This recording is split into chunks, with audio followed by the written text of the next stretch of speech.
Hey everyone, excited to jump into this deep dive today. We're looking at the Madeira by Bus guide, and honestly, it has me rethinking my whole transportation plan for my upcoming trip. Yeah, it's an interesting one, especially given, your emphasis on sustainable travel. This guide really leans into that, doesn't it? Absolutely, it paints a pretty compelling picture of ditching the rental car and embracing the local bus system. For sure. And I mean, let's be honest, some of those photos of Madeira's roads, they look a little, well, intense. I know, right?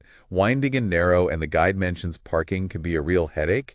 Maybe letting somebody else handle the driving isn't such a bad idea. Definitely food for thought. But okay, real talk, I always have those little nagging doubts about relying solely on buses. Will they be reliable? Can you actually get to all those amazing places? Yeah, that's a valid concern, but the guide actually addresses that head on. They're pretty upfront about potential for delays, especially after heavy rains. Madeira is prone to landslides, it seems. Ah, that makes sense. So yeah, a bit of flexibility is probably key. But they do seem to have a good network of routes, even to those famous hiking trails. Right, like they even mention specific bus numbers to get to certain trails. That PR8 one, Vereda de Ponta de São Lourenço, it's supposed to be incredible. Dramatic coastal cliffs, volcanic formations. Sounds amazing, so I'm feeling a bit more reassured on that front.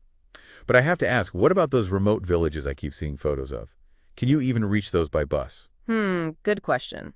The guide does mention that bus frequency varies, especially in more rural spots. So some pre-planning is definitely in order. Exactly. And they even suggest having local taxi numbers on hand just in case, for those moments when the timetable isn't on your side. Smart. Okay, another thing I always worry about, finding the bus stops themselves in a new place. Any advice on that? They seem pretty thorough on that front, thankfully. The guide has maps and instructions specifically for locating stops. So no wandering around lost, hopefully. Phew, that's a relief. All right, final question, and maybe this is a bit tech-obsessed of me, but Wi-Fi on the buses? Yay or nay? It's a nay, I'm afraid. The guide recommends downloading maps offline in advance. Yeah, okay, good point. Guess it's a chance to unplug and really enjoy the scenery, although maybe a quick cafe stop for Wi-Fi wouldn't hurt. Exactly. Always good to have options. Speaking of options, have you seen anything about tourist tickets? I was just getting to that. The guide says the situation is a bit murky right now, but they promise to keep their website updated.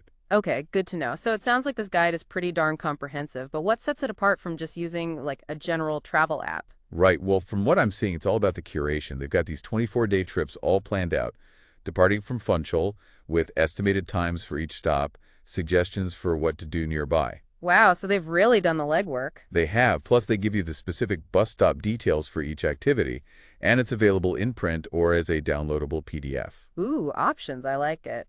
And on top of that, they do daily updates on their website. Any schedule changes, road closures, local events, you'll know about it. That's impressive. So it's like having a personal travel assistant in your pocket.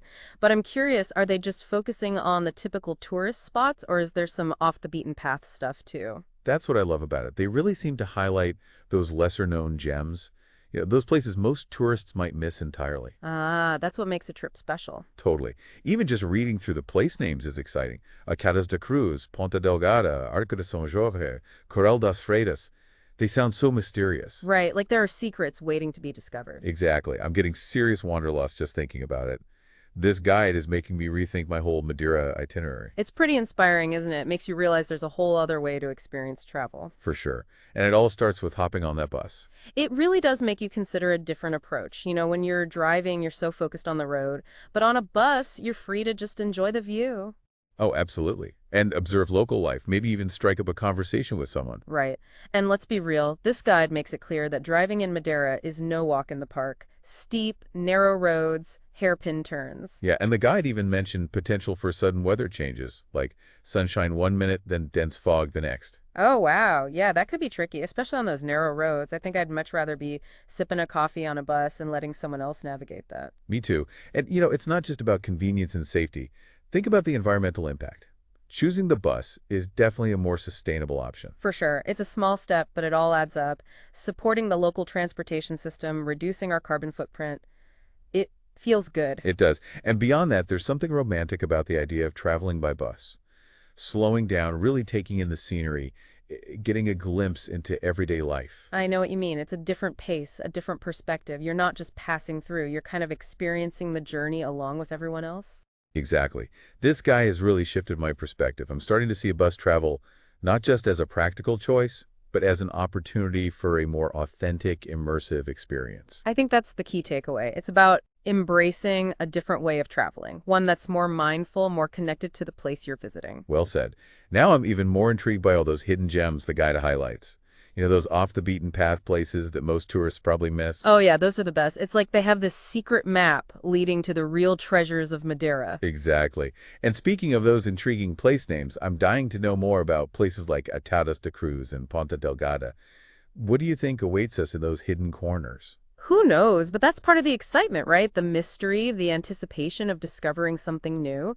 And it seems like this Madeira by Bus guy is all about encouraging that kind of exploration. It really is. It's like they've given us a treasure map, and the bus is our trusty vehicle to navigate those winding roads and uncover those hidden gems. I love that analogy. It's about slowing down, taking the scenic route, and being open to those serendipitous moments that often make a trip truly memorable. You've got that adventurous spirit. I could practically see you hopping off the bus, camera in hand, ready to capture the beauty of those hidden corners. Oh, totally. I can practically smell the fresh bread from a local bakery as I wander through those charming villages. Right, and imagine stumbling upon a little artisan market or a traditional music performance.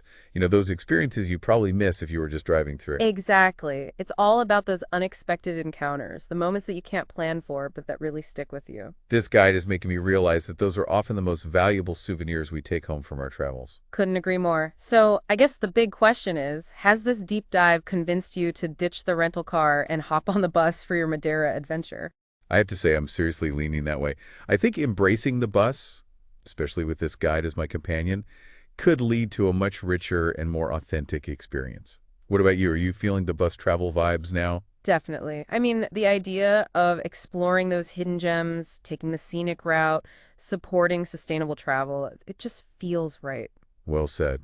And for those of you listening, we hope this deep dive has given you some food for thought as you plan your own adventures. Maybe it's time to step outside that rental car comfort zone and see where the bus takes you. You never know what hidden treasures you might find along the way. Thanks for joining us on this deep dive. Until next time, happy exploring.